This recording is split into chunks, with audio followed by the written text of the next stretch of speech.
ডাকে রে মনে বাঁশি বাজে রে। তুফানের দ্বিতীয় গানে দুষ্টু কোকিল হয়ে হট লুকে ধরা দিলেন মিমি চক্রবর্তী। মনে বাঁশি বাজে রে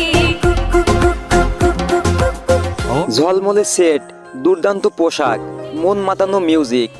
দুষ্টু কোকিল এই গানটি যে কোনো পার্টিতে এবার জমে যাবে। এটা এমন একটা গান যা শুনেই নেচে উঠবে মন। এই গানে দেখা গেছে একটি হোটেল বারে শাকিব খানের সামনে মিমি চক্রবর্তী লাক্সারি রেড কালারের ঝলমলে পোশাকে দুষ্টু কোকিল গানে উড়াধুরা ডান্স করছেন। বাজে রে এই ডান্স দেখে শাকিব খান ডিংস করছেন। তার পিছনে অনেক কয়টি বডিগার্ড দাঁড়িয়ে আছে। এ যেন এক মহা গ্যাংস্টার। গানটি কেমন লাগলো অবশ্যই কমেন্ট করে জানাবেন। আপনাদের সমস্ত কমেন্ট সাকিব ভাইয়া ফলো করে। আর ভিডিওতে ধামাকা একটা লাইক করবেন। চ্যানেলটি সাবস্ক্রাইব না করে থাকলে অবশ্যই চ্যানেলটি সাবস্ক্রাইব করবেন। সবাই ভালো থাকবেন, সুস্থ থাকবেন।